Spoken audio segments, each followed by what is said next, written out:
Сәлеметсіздер ме, студенттер? Бүгінгі сабағымыздың тақырыбы ағаш өңдеу машиналары.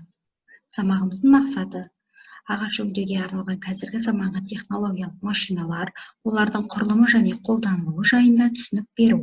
Білім алушыларға ағаш өңдеуге арналған қазіргі заманғы технологиялық машиналардың қолданылуымен таныстыра отырып, олардың кәсіби білімдерін толықтыру.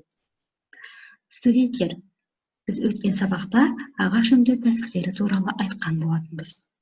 Сонымен өткен сабағымызбен байланыстыра кетсек, жалпы табиғатта өңдеу тәсілдерінің барлығына дерлік көнетін ағаш сияқты материал жоқ деуге де болады. Студенттер, ағашты тек кесуге, сүргілеуге, аралауға және желімдеуге, яғни жону мен күйдіруге ғана емес, сондай-ақ баспақтауға, қалыптауға, жылулық, биологиялық және химиялық өңдеуге де болады екен.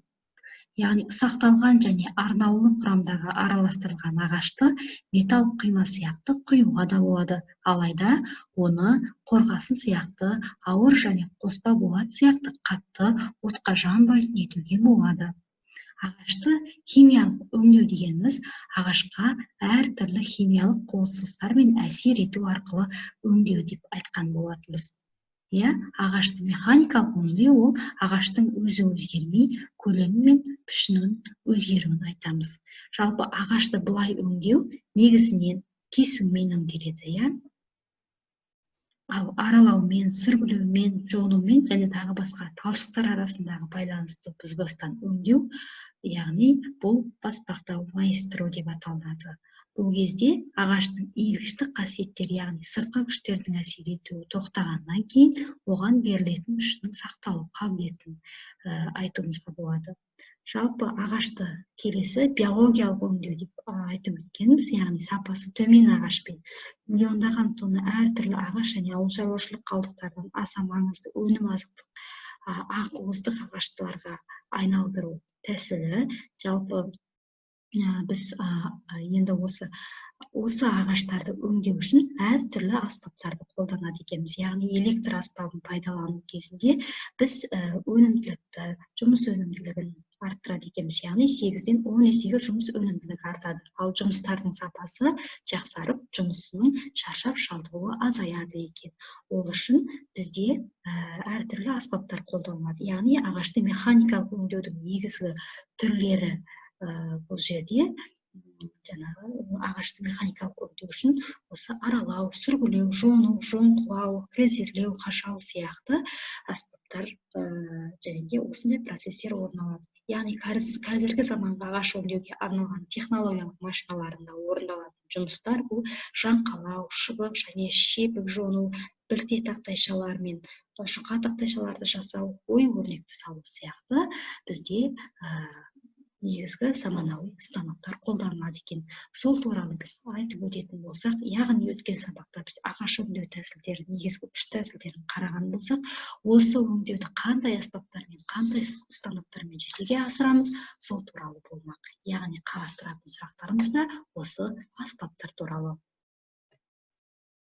Ең алдымен сабағымызға қысқаша тоқталмас бұрын сіздер осы станоктардың ағаш өңдеуге байланысты негізгі станоктардың ағылшынша атаулары берілген. Сіздер осыны бірінші жазып алуларыңыз керек дәптерлеріңізге. Ағылшынша атауларын жазып аламыз. Ары қарай сабағымыз, яғни біріншіде әмбебап станоктан бастасақ.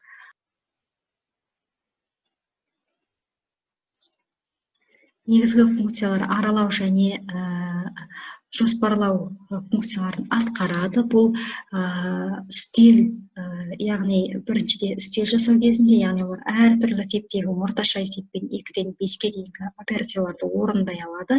Яғни бұндай машиналардың қолдану аясы қосалқы және үй шаруашылығы, жеке шеберханалар мен шағын өндірістерде пайдаланылады.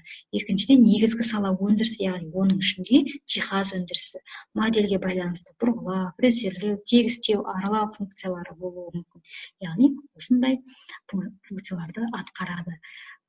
Келесіде бізде көлденең аралауга арналган станок. Бул көлденең аралауга арналган материалдар және буюмдарды дайындау үчүн пайдаланады. Кескич курал таспалы немесе дөңгөлөк аралар, пышактар, яғни шартты түрдө 3 түргө бөлүүгө болот буларды. Биринчиден маятник типти бүйүр билдектер, экинчиде консоль кескич станоктор, үчүнчүдө аранын төмөнгө орналасуу бар кесүү машиналары, яғни эң көп таралган түрү кесүү арасынын жогору немесе төмөнгө орналасуу бар дөңгөлөк аралоо машиналары, яғни суретте көрүп отурганыңыздай. Келесі негізгі ерекшелігі бар, яғни ловзиктік станок. Бұның негізгі ерекшелігі кез келген басқа ағаш өңдеу машиналарының көмегіменен алуға болмайтын өте таза түзу немесе бұйра кескіштерді жасау мүмкіндігі. Яғни бұл жерде протектор шкаласы бар, модельдер бар, яғни олар дәл белгілеуге және кез келген бұрышта кесуге мүмкіндік береді. Бұл жиһаз өндіруші үшін өте пайдалы, маңызды құрал болып саналады. Төртіншіде ресурстық станок. Яғни бұл берілген өлшемдерге сәйкес ағаш тақталарды, қалқандарды, жолақтарды тегіс жоспарлау, фрезерлеу, яғни олардың негізгі екі түрі бар. Ол бір жақты және екі жақты болып келеді. Жалпы дайындамаларды беру екі жолмен жүзеге асырылуы мүмкін. Қолмен, біліктердің көмегімен автоматты түрде, яғни 2, 3 және 4 кесетін пышақтардың саны байланысты әртүрлі болып келеді. Олар бірікке орналастырылады және әртүрлі айналу жиілігіне айналады.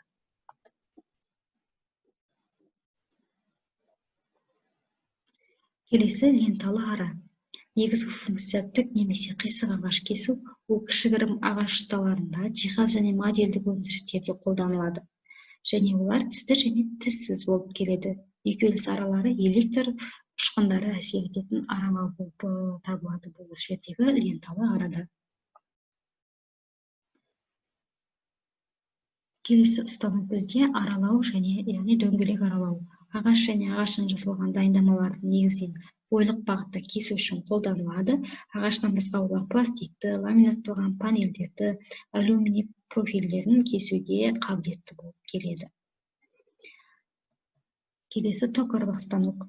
Цилиндрлік конустық пішінді дайындамаларды жасауға, тестерді бұрғылауға, күрделі профильдерді текстилге, жіптерді кесуге және басқа ұқсас жұмыстарға арналған станок болып келеді. Олардың көмегімен сіз сәндік және тұрмыстық өнімдерді, жиһаздарды, құрылыс құрылымдарының құрама элементтерін және басқаларын жасай аласыз. Яғни түрлері үстелге арналған ағаш станоктары, шағын сериялы өндіріс жабдықтары, өнеркәсіптік станоктар болып бөлінеді. Келесі фрезерлік станок. Фрезерлік станоктың ерекшелігі көбінесе ағаш бедерлерін жасау кезде, ою өрнектер салған кездерде және де әртүрлі сәндік бұйымдар жасау кезде қолданылады. Бұның орналастыру түрлеріне байланысты үстел модельдерін станционарлық модельдерде жұмыс түрі мен құрылымы бойынша олар әмбебап, кең әмбебап, көлденең және тік және көлденең бойлық болып бөлінеді. Келесі сүргілеу, яғни олар алдын ала кесілгеннен кейін кез келген ағашты өңдеудегі адамның негізгі көмекші құралы болып саналады. Яғни олар әртүрлі пішін мен өлшемдерді бере алады және бұл соңғы өңдеу кезінде пайдаланылатын негізгі машинаның түрі. Студенттер келесі кезекте жиһаз жасауға қатысты негізгі станоктар жайлы көрсетілген бейне жазбаға назар аударыңыздар.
студенттер, үй тапсырмасына назар аударыңыздар. Бірінші тапсырма вен диаграммасын толтырамыз. Яғни ағаш өңдеуге арналған технологиялық машиналар, станоктардың түрлері, қолданылу жайлы вен диаграммасын сызамыз. Яғни айырмашылығы ұқсастығын жазасыздар. Келесі тапсырма жұмыс жасау ережесін түсіндір. Яғни сіздер бұл жерде әртүрлі станоктар берілген, сол станоктар міндеттері мен жұмыс жасау ережелерін түсіндіріп жазасыздар. Келесі тапсырма станоктардың жұмыс жасау ретін жазасыздар. Яғни қай станок бірінші ағаш өңдеу барысында бірінші қызмет атқарады. Соны ретімен жазып шығасыздар. Келесі тапсырма станоктардың құрылысы, яғни элементтері ағылшын тілінде берілген. Осы элементтердің қазақша және орысша атауларын жазып жаттайсыздар. Және де келесі бағалау парағы бойынша бағаланатын боласыздар. Назарларыңызға рахмет. Сабағымыз аяқталды. Сау болыңыздар.